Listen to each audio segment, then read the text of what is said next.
Nutritious food, ಆರೋಗ್ಯವಂತ ಆಹಾರ ಬೇಕು, ಆರೋಗ್ಯವಂತ ಆಹಾರ ಬೇಕು. ಮತ್ತು ಏನಾದ್ರು ಆರೋಗ್ಯ ಹೆಚ್ಚಾದ್ರೆ ಟ್ರೀಟ್ಮೆಂಟ್ ಮಾಡತಕ್ಕಂತಹ ಒಳ್ಳೆಯ ದವಾಖಾನೆಗಳು, ಒಳ್ಳೆಯ ಮೆಡಿಸಿನ್ಸ್ ಬೇಕು. ಇಲ್ಲಿ ತನ 1980 ಇಸ್ವಿ ತನ ನಮ್ಮಲ್ಲಿ ಒಳ್ಳೆಯ ಮೆಡಿಸಿನ್ ಸಿಗಲಿಲ್ಲ, ದೊಡ್ಡ ದೊಡ್ಡ ಹಾಸ್ಪಿಟಲ್ ಸಿಗಲಿಲ್ಲ. ರೋಗ ಬಂದ್ರೆ ಜನ ಏನದ ಮರಿಗೆ ಸತ್ತು ಹೋಗ್ತಾ ಇದ್ರು. ಅವು ಈಗ ಸ್ವಲ್ಪ ಕಡಿಮೆ ಆಗಿವೆ. ಯಾಕಂದ್ರೆ ನೆಹರು ಮಾಡಿದ ಮಹಾಪುಣ್ಯದ ಕೆಲಸದಿಂದ ಮತ್ತು ಇಂದಿರಾ ಗಾಂಧಿ ಮಾಡಿದ ಮಹಾ ಕೆಲಸದಿಂದ ಮತ್ತು ಮನಮೋಹನ್ ಸಿಂಗ್ ಅವರು ಮತ್ತು ರಾಜೀವ್ ಗಾಂಧಿ ಅವರು ಮಾಡಿದ ಕೆಲಸದಿಂದ ಈ ದೇಶ ಸಡನ್ ಆಗಿ ದಾಪುಗಾಲಿನಿಂದ ಮುಂದೆ ಬಂತು.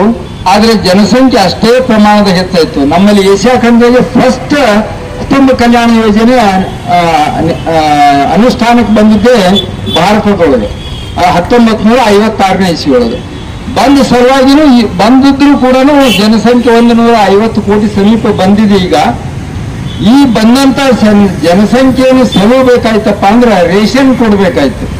ಇಲ್ಲಿ ಕರ್ನಾಟಕದ ಸಿದ್ದರಾಮಯ್ಯ ಕೊಟ್ಟರು 80 ಕೋಟಿ ಜನರಿಗೆ, ಮೋದಿಯವರು ಕೊಟ್ಟರು ಸುಳ್ಳು ಹೇಳ್ತಾರೆ. ಅವರು ಸುಳ್ಳು ಹೇಳಿದ್ರೆ ಎತ್ತಿದ ಕೈ. ನಮ್ಮ ದೇಶದ ಪ್ರಧಾನಿ, ಜಗತ್ತಿನ ಆಳುತ್ತ ಯಾರು ಮನುಷ್ಯ ಅವ, ಸುಳ್ಳು ಹೇಳಿ, ಸತ್ಯ ಹೇಳಿ ಅಲ್ಲ ಸುಳ್ಳು ಹೇಳಿ. ಅದಕ್ಕೆ 80 ಕೋಟಿ ಜನರಿಗೆ ರೇಷನ್ ಅಕ್ಕಿ ಕೊಡ್ತಾನೆ ಆ ಮನುಷ್ಯ. ರೇಷನ್ ಅಕ್ಕಿ ಒಳಗೆ ಏನೂ ದಮ್ ಇರೋದಿಲ್ಲ. ಮನುಷ್ಯನಾಗಿ ಬದುಕಲಿಕ್ಕೆ ಶಕ್ತಿ ಇಲ್ಲ. ಚಿಲಕಾ ಸರೋವರ ಆಗ್ತದೆ, ಒರಿಸ್ಸಾದ ಚಿಲಕಾ ಸರೋವರ ದೊಡ್ಡ ಸರೋವರ ಇದೆ. ಆ ಸರೋವರದ ಒಯ್ದು ಟನ್ಗಟ್ಟಲೆ ಅಕ್ಕಿಯನ್ನು ಒಯ್ದು ಸುರುತ್ತಿರ್ತಾರೆ ಆ ಸರೋವರದ. ಅದೇ ಅಕ್ಕಿನೇ ನಮಗೆ ಕೊಡ್ತಾರೆ, ಏನು ದೊಡ್ಡದಲ್ಲ. ಆ ಅಕ್ಕಿ ತಿಂದ ಮೇಲೆ ಆರೋಗ್ಯ ಕೆಡೋದೇ ಸಾಧ್ಯ. ಆ ಕೆಟ್ಟಂತ ಆರೋಗ್ಯ ಎಲ್ಲಿಗೆ ಒಯ್ಬೇಕು?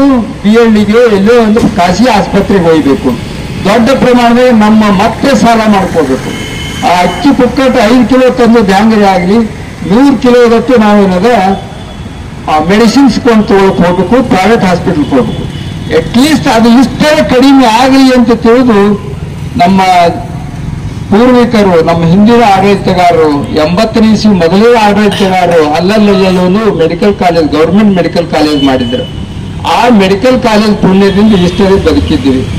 ಇಲ್ಲಿ ನಮ್ಮ ಬಿಜಾಪುರಕ್ಕೂ ಕೂಡ ಮೆಡಿಕಲ್ ಕಾಲೇಜ್ ಮಾಡ್ಬೇಕಂತೇಳಿ ಅವರವರು ರಾಜಕೀಯ ಎಡಳಿಸಿದೊಳಗೆ ಇಲ್ಲಿ ಒಂದು ಮೆಡಿಕಲ್ ಕಾಲೇಜ್ ಗೌರ್ಮೆಂಟ್ ಮಾಡ್ಬೇಕಂತ ಒಬ್ಬರು ಗೌರ್ಮೆಂಟ್ ಮಾಡಿಸ್ಬಿಡ್ಬೇಕು, ಒಬ್ಬರು ಮಾಡ್ಕೋತ ಕೊನೆಗೆ ಜಾಗ ರೇಟ್ ಸಿಕ್ಕಿದೆ ನಮ್ಗೆ. ಆ ಸಿಕ್ಕಂತ ಜಾಗ ಸದುಪಯೋಗ ಮಾಡ್ಕೊಳ್ಳೋ ಸಲುವಾಗಿ ನಾವು ಇವತ್ತು ಹೋರಾಟ ಕೂತಿದ್ದೇವೆ. ಅದೇ ರೀತಿ ಶಿಕ್ಷಣ, ವುಮೆನ್ ಡೆವಲಪ್ಮೆಂಟ್ 2ನೇ ಅಂಶನೇ ಶಿಕ್ಷಣ ಹ್ಯಾಂಗಾಯ್ತಪ್ಪ ಅಂದ್ರೆ ಸರ್ಕಾರಿ ಶಾಲೆಯಲ್ಲಿ ಕಲಿತೇವೆ 80ನೇ ಇಸ್ವಿ ತನ IAS ಆಫೀಸರ್ ಆದ್ರು ಮುಂದೆ ಆಗಲ್ಲ ಅನ್ನೋದು ಕನ್ಫರ್ಮ್ ಆಗಂಗೆ ಪ್ರೈವೇಟ್ ಶಾಲೆಗಳು ಯೂನಿಫಾರ್ಮ್ ಉಡಿಸಿ ಡೊನೇಷನ್ ಕೊಟ್ಟು ದೊಡ್ಡ ಅನ್ನೋದು ಬುಕ್ಕಿನ ಬಂಡಲ್ ಬೆನ್ನ ಮೇಲೆ ಹೇರಿಸಿ ಅವರು ನಮ್ಗೆ ಮನವರಿಕೆ ಮಾಡಿಕೊಟ್ರು. ನಮ್ಮ ಮಕ್ಕಳನ್ನ ಪ್ರೈವೇಟ್ ಶಾಲೆಗೆ ಕಳಿಸಿದ್ರೆ ಮಾತ್ರ ಇವರು ಒಳ್ಳೆಯ ಶಿಕ್ಷಣವಂತ ಆಗ್ತಾರೆ, ಇಲ್ಕಂದ್ರೆ ಆಗೋದಿಲ್ಲ ಅಂತ. ಆಗ ಅಲ್ಲಿ ಕಲಿಸಂತವ್ರು ಅಂದ್ರೆ PUC ಫೇಲ್ ಆದಂತ ಮಾಸ್ಟರ್ಗಳು. ಗೌರ್ಮೆಂಟ್ದಾಗ ವೆಲ್ ಕ್ವಾಲಿಫೈಡ್ ಟೀಚರ್ಸ್ ಎಲ್ಲ ನಿರ್ಧಾರಕ್ಕೆ ಬರೋಂಥ ಎಜುಕೇಶನ್ ಕೊಟ್ಟರು ಇವರು. ಪ್ರೈವೇಟ್ ಶಾಲೆ ತೆಗೆದು ಆ ಕೆಲಸ ಮಾಡಿ ಶಿಕ್ಷಣವನ್ನು ಹಾಳ್ಗೆಡೋದು. ಆಯ್ತು, ಹಾಳ್ಗೆಡೋಲಿ. ಮುಂದೆ ಜೀವನ ಮಟ್ಟ ಏನೇನೋ ಎಷ್ಟೆಷ್ಟೋ ಥರದ ಜೀವನ ಮಟ್ಟ. ಎಂಥ ಸುಂದರ, ಎಂಥ ಬಡವ ರೈತ ಕೂಡ ನ್ಯೂಟ್ರಿಷಿಯಸ್ ಫುಡ್ ತಿಂತಿದ್ದ. ಆದ್ರೆ ಇವತ್ತು ಯಾರಿಗೂ ಫುಡ್ ಸಿಗಲಾರಂತ ಪರಿಸ್ಥಿತಿ. ಒಳ್ಳೆಯ ಮಜ್ಜಿಗೆ ಯಾವ ಮನೆಯಾಗೂ ಸಿಗಂಗಿಲ್ಲ ರೈತ ಮನೆಯೊಳಗೆ. ಎತ್ತುಗಳೇ ಇಲ್ಲ, ಆಕಳುಗಳೇ ಇಲ್ಲ ಅಂದ್ರೆ ಅಲ್ಲೇನು ಮಣ್ಣು ಸಿಗ್ತದೆ? ಆ ರೈತೇ ಅಲ್ಲ ಇವತ್ತು, ಅವ್ರು ಪೂರ್ಣ ಕುಡುಕರು. ಅವ್ರ 10 ಹೊಂಟು ಅಂದ್ರೆ ಹಳ್ಳಿ ಇದ್ರ ಮೇಲೆ ಹಾಕೊಂತ ಬಂದೇ ಬಿಡ್ತಾರೆ. ಹಳ್ಳಿ ತಾಲೂಕಾ ಪ್ಲೇಸ್, ಜಿಲ್ಲಾ ಪ್ಲೇಸ್, ಚಂತನ ಆಫೀಸ್ ತಿರ್ಗಾಡಿ ಯಾವ ಆಫೀಸ್ದಾಗ ಏನ್ ಸಿಗ್ತದೆ? ಬಹಳ ಹಿಂಗೆ ಎದಿ ಸಡಿಸಿ ಮಾತಾಡ್ತಾರೆ. ಗೌರ್ಮೆಂಟ್ ಸರ್ವೆಂಟ್ ಕರಪ್ಟ್ ಅಂತೇಳಿ. ಕರಪ್ಟ್ ಇರ್ಲಾರ್ದ ಏನು ಯಾವ ರೀತಿ ಎಲ್ಲ ಕಡೆ ಚುಚ್ಚಿಸಬೇಕಾಗ್ತದೆ, ಆ ಕರಪ್ಟ್ ಇರ್ಲಾರ್ದ ಗೌರ್ಮೆಂಟ್ ಆಫೀಸಾಗಿ ಕೂರ್ತಾ. ಆದ್ರೆ ಕರಪ್ಟ್ ಅಂತ ಭಾಷಣ ಮಾಡೋಂಥ ನೌಕರಿಲಾರ್ದ ಅದಲ್ಲ, ಅವ ಮಹಾದುಷ್ಟ. ಯಾಕಂದ್ರೆ ಮತ್ತೊಂದು ಕರಪ್ಷನ್ ಕೊಟ್ಟದೇ ತಂದೆಲ್ಲ ಸ್ಕೀಮ್ ಮಾಡ್ಕೊಂಡ್ ಬಂದಿರ್ತಾನೆ. ಅದಕ್ಕೆ ಅವನಿಗೆ ಪಕ್ಕ ಗುರ್ತಿದ್ದ ಗೌರ್ಮೆಂಟ್ ಸರ್ವೆಂಟ್ ಕರಪ್ಟ್ ಅನ್ನೋದು. ಈ ಮಗ ಕೊಟ್ಟಿರ್ಲಿಲ್ಲ, ಆ ಮಗ ಏನ್ ತಗೋತಿದ್ದ? ಇಲ್ಲೇ ಮದನ್ ಗೋಪಾಲ್ ಅಂತ DC ಇದ್ರು. ಅವರು ಅರ್ಧ ಸರ್ವಿಸ್ ಪೂರ್ಣ ನಾನು ಕರೆಕ್ಟ್ ಆಗಿ ಮಾಡಿದ್ರು. ಆದ್ರೆ ಮುಂದೆ ಸಾಧ್ಯ ಆಗಲಿಲ್ಲ, ಅವರು ಮಹಾ ಕರೆಕ್ಟ್ ಆಗಿಬಿಟ್ಟು. ಅದೇ ರೀತಿ ಮದನ್ ಮೋಹನ್ ಶೆಟ್ಟಿ ಅಂತ ಹೇಳಿ ಕಿರಿಂದ್ರೆ ಒಬ್ರು DIG ಇದ್ರು ಲೋಕಪಾಲದೊಳಗೆ, ಅವರಿಗೆ ಮತ್ತು ಸಂತೋಷ್ ಹೆಗಡೆ ಅವರಿಗೆ ಜಗಳ ಆಯ್ತು. ಜಗಳ ಆದ್ಮೇಲೆ ಅವ್ರು ಬಿಟ್ಟು ಕಿರಿಂದ್ರೆ ಅಮೇರಿಕಾಕ್ಕೆ ಹೋದ್ರು. ಹೋಗಿ ಬಂದ ಮೇಲೆ ಸತ್ರು ಸಣ್ಣ ವಯಸ್ಸಿನಾಗ. ಅವರು ರಘುರಾಮ್ ಶೆಟ್ಟಿ ಅಂತೇಳಿ ಬಹುರೂಪಿ ಅರಸು ಅಂತೇಳಿ ಅರಸರ ಜೀವನ ಚರಿತ್ರೆ ಬರೆದವ್ರ ಮಗ ಅವರು. ಅಂತ DIG ಇದ್ರು ಕೂಡ ಒಂದು ಪೈಸಾ ತಿನ್ಲಿಲ್ಲ, ಒಂದು ವಯಾದಿನ ತಲೆ ಬಗ್ಲಿಲ್ಲ.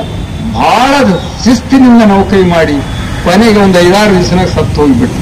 ಸತ್ ಮೇಲೆ ಗೌರ್ಮೆಂಟ್ ಏನೇನೋ ಕಮಿಷನ್ ಏನೇನೋ ಮಾಡ್ತೀನಿ ಅಂತ ಹೇಳ್ತು. ಹೀಗೆ ಏನೇನೋ ಸತ್ಯ ಬೇರೆನೇ ಅದ. ಸುಮ್ಮನೆ ಇಲ್ಲಿ ಹೊರಗೆ ನಿಂತು ಏನಾರೇ ಮಾಡೋದು ಮಾತಾಡಿದ್ರೆ ಆಗೋದಿಲ್ಲ. ಗೌರ್ಮೆಂಟ್ ಸರ್ವೆಂಟ್ರು ಕರಪ್ಟ್, ಅದು ಕರಪ್ಟ್ ಹರಾಬರು. ಕರಪ್ಷನ್ ಸಿಗ್ತದೆ ಹೊರ. ಹಿಂದೆ ಗೌಡ ಕುಲ್ಕರ್ಣಿ ಕರಪ್ಟ್ ಇದ್ದಿತ್ಲೇನು ಅವರು? ಅವ್ರೇನು ಪ್ರಾಮಾಣಿಕರಿದ್ರೇನು ಮಕ್ಕಳು? ಅದೇ ಏನಂದ್ರೆ ಗೌಡ ಕುಲ್ಕರ್ಣಿ ರಕ್ತೆ ಗೌರ್ಮೆಂಟ್ ಸರ್ವೆಂಟ್ ಒಳಗೆ ಹೊರಗೆ ಬಿಡ್ತು. ಅವ್ರದ್ದು ಡ್ಯೂಟಿ ಡಿಸ್ಚಾರ್ಜ್ ಆಯ್ತು. ಇವರು ಡ್ಯೂಟಿ ಹೇಳಿಕೊಟ್ರು ಗೌರ್ಮೆಂಟ್ ಸರ್ವೆಂಟ್ರು. ಇವ್ರೇ ಸಿಗ್ತದೆ ನೋಡಿದ್ರು ಸಿಗ್ಲಿಕ್ಕೆ ಚಾಲು ಮಾಡ್ತು ತಿಂದ್ರು. ಇವ್ರು ತಿನ್ಸೋದು ಹೇಗತ್ತೆ? ಇವ್ರೇನು ದುಡಿಲಾಗ ತಿರುಗಾಡ್ತಾರೆ ರೈತರು ಅವರು. ಇವರು ಊರೂರು ತಿರುಗಾಡಕ್ಕೆ ಚಾಲು ಮಾಡಿದ್ರು. ನಿಮಗೆ ಕೆಲಸ ಮಾಡಿಸ್ಕೊಡ್ತೀರಿ ಬರುತ್ತೆ. ಇವರು ಮಹಾ ಕರಪ್ಟ್ರು. ಆ ಕರಪ್ಷನ್ ಬಳಸಿದವರೇ ಇದೇನು ತಿರುಗಾಡ್ತಾರಲ್ಲ ದೊಡ್ಡವ ಅಂತ ಹೇಳಿ ಊರೂರ ಅವರು. ಅದಕ್ಕಾಗಿ ನಾವು ಮೆಡಿಕಲ್ ಕಾಲೇಜ್ ಮಾಡೋಣ, ಯಾರಿಗೂ ಬೈಯೋದು ಬೇಡ, ಪ್ರಾಮಾಣಿಕ ರೀತಿಯಲ್ಲಿ ನಾವು ತಗೋತೇವೆ ಎಷ್ಟು ಹೊತ್ತಿದ್ರು. ಯಾಕಂದ್ರೆ ಆ ಸಾಮರ್ಥ್ಯ ಈ ದೇಶದ ಜನರಿಗೆ ಅದ.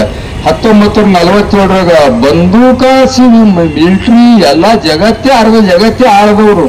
ಸುಮ್ಮನೆ ಲುಂಗಿ ಸುತ್ತಕೊಂಡು ಬೇಪಾಗಿ ಹೋಗಿ ಬಿಡೋದು ಮಾಡಿದ್ವಿ ಅವರು. ಈ ದೇಶದ ಸಾಮಾನ್ಯ ಜನ ಇವತ್ತ ಸಾಮಾನ್ಯ ಜನರಿಗೆ ಒಂದು ಮೆಡಿಕಲ್ ಕಾಲೇಜ್ ತಗೊಳ್ಳೋಷ್ಟು ಬಲಹೀನರಾಗ್ಯಾರಿ. ಯಾಕೆ ಬಲಹೀನರಾದ್ರು? ಇವರು ತಮ್ಮ ಪ್ರಾಮಾಣಿಕತೆ ಮೊದಲು ಬಲಿ ಕೊಟ್ಟರು. ಆ ಬ್ರಿಟಿಷರ ನಂತರ ಏನು ಕರಿ ಮಾತಿ ಬ್ರಿಟಿಷರ್ ಬಂದ್ರಲ್ಲ ಇವರು, ಇವ್ರಿಗೆ ಬಲಿಯಾಗಿ ಇವ್ರಿಗೆ ಕೈಕಾಲು ಬೀಳ್ಕೋತಾ, ಇವರಿಂದ ಏನಿದೆ ಕರಪ್ಷನ್ ಮಾಡಿಸ್ಕೋತಾ, ಅವ್ರದ ಹಂಚ್ಕೋತಾ ಇಲ್ಲಿಗೆ ಬಂದ್ರಿ ಇವರು. ಅದಕ್ಕೆ ಸುಮ್ಮನೆ ಯಾರಿಗೂ ಬೈಯೋದು ಬೇಡ, ನಮ್ಮ ಹೋರಾಟ ಕೈ ಬಿಡೋದು ಬೇಡ.